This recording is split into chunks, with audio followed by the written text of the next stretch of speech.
Assalamualaikum warahmatullahi wabarakatuh. Ismi Milana Fisanul Jannah, anak talibah fil Jamiah al-Hukumiyah al-Islamiyah di Kudus.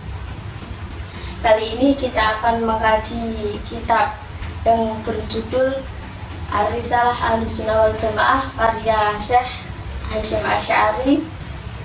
A'udzubillahi minasyaitonir rajim. Bismillahirrahmanirrahim. Alhamdulillahirabbil alamin. Alhamdulillahi wa kafa wassalatu wassalamu ala nabiyil mustafa wa ala alihi wa sahbihi al-siddiqin wa wafa wa ba'd. Allahumma ighfir li syekhina wa li walidayhi wa li masyayikhihi ajma'in.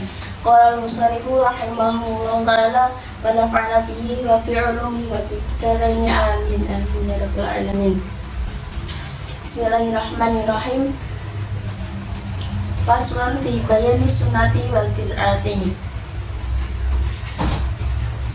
Seringkali terdengar oleh kita perdebatan seputar hal bid'ah dan sunnah. Bahkan perdebatan ini menjurus pada perpecahan. Padahal tidak harus demikian. Justru perbedaan itu adalah rahmat asalkan kita mau berlapang dada. Oleh karenanya menjadi penting bagi kita umat muslim untuk mengetahui apakah hal bid'ah itu.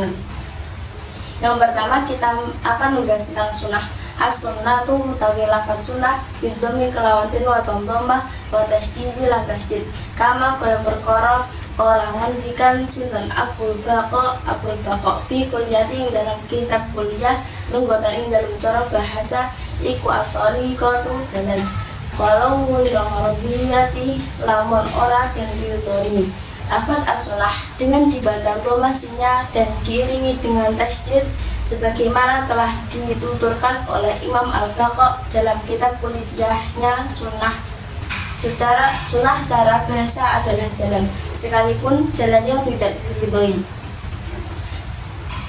Dan sunnah menurut syarak yaitu wasyar'an lan utawi sunnah ing dalam cara syarak iku ismun aran litoriki kedua dalan al-mardiyati kang den nggoni al-maslukati den ngambahi pitini ing dalam agama salakaha kang ngambah ing thariqah sinten Rasulullah sallallahu alaihi wasallam awiruhu utawaliyane kanjeng Nabi Muhammad sallallahu alaihi wasallam liman saking wong iku ulama wong kang dadi panutan pitini ing dalam agama ka sahabati kaya sahabat radhiyah muga-muga den ridhoi sinten Allah anhum saking sahabat.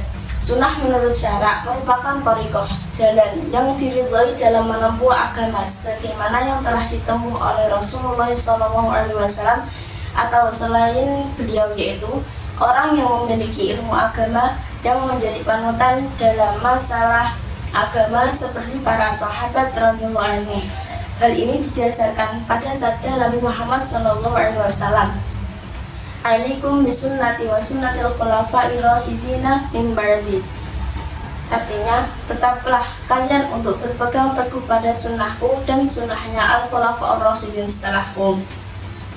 Dan sunnah menurut urf yaitu wa urfan lan ing dalam cara urf ikuma perkara wa bakang ngelanggengi alihi ngatasé ma muqtadan sinten muqtadan mongkang dadi panutan iku nabiyan dadi nabi kana iku ana awalian utawa wali sunnati utawi lafaz sunnati iku mausubun den nisbatake ilas sunnati marang sunnah khudifat dari buang ta atau apa tak dinisbati marang dinisbatake.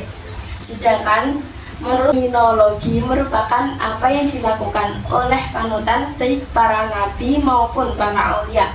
Adapun istilah as-sunni merupakan bentuk penisbatan dari lafaz as-sunnah dengan membuang tak untuk penisbatannya. Yang kedua, kita akan membahas tentang bid'ah. Wal bid'atu utawi bid'ah kama kaya perkara qala ngendikan sinten Syekh Az-Zarruq fi Urdatil Muridi ing dalam kitab Al-Muridi sar'an dalam cara syarak ihdatun ibarat anyar fitin yang dalam agama yusbihu kang nirupani iku ayakuna yang ono minhu saking agama walaysa lan ora ono minhu saking agama karena ono bisurati kelawan gambarane au fil haqiqati utawa kelawan hakikate.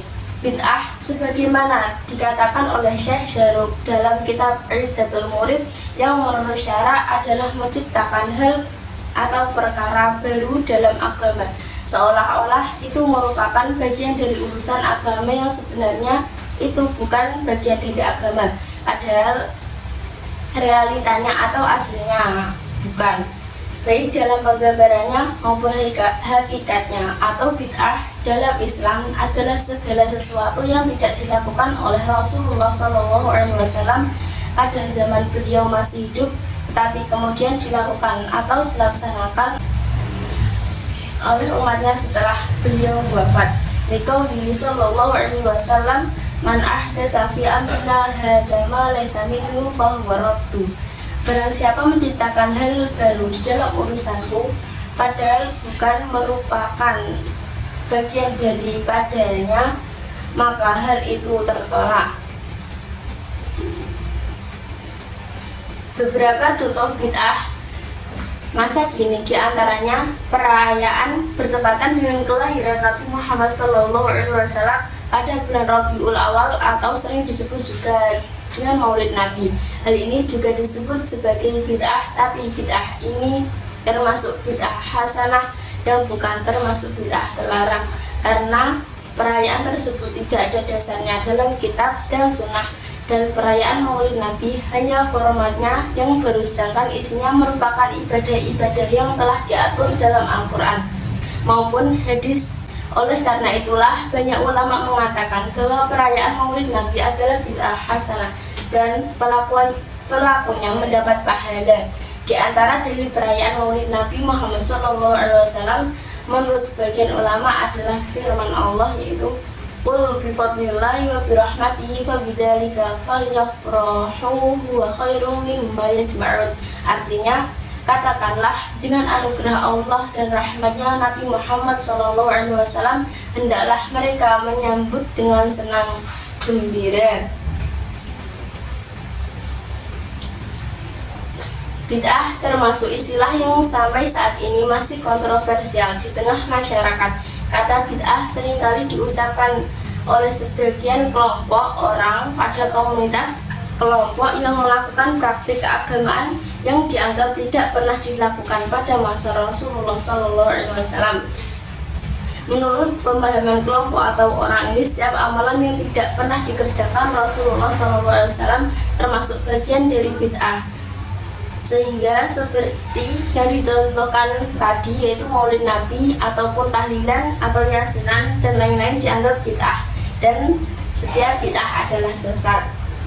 Wa qawli sallallahu alaihi wasallam wa kullu muhdatsin bid'atun, dan sabda Nabi Muhammad sallallahu alaihi wasallam, dan segala bentuk perkara yang baru adalah bid'ah.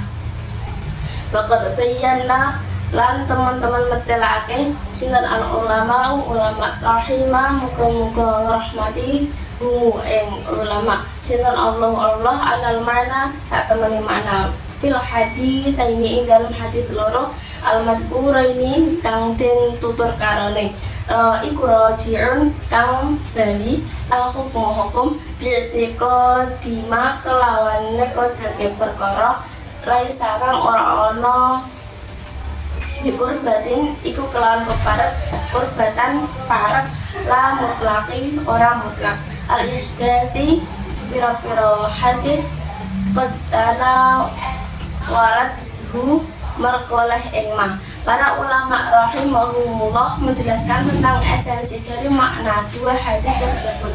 Di atas dikembalikan kepada perubahan suatu hukum dengan mengukuhkan suatu yang sebenarnya bukan merupakan ibadah, tapi diyakini sebagai konsepsi ibadah.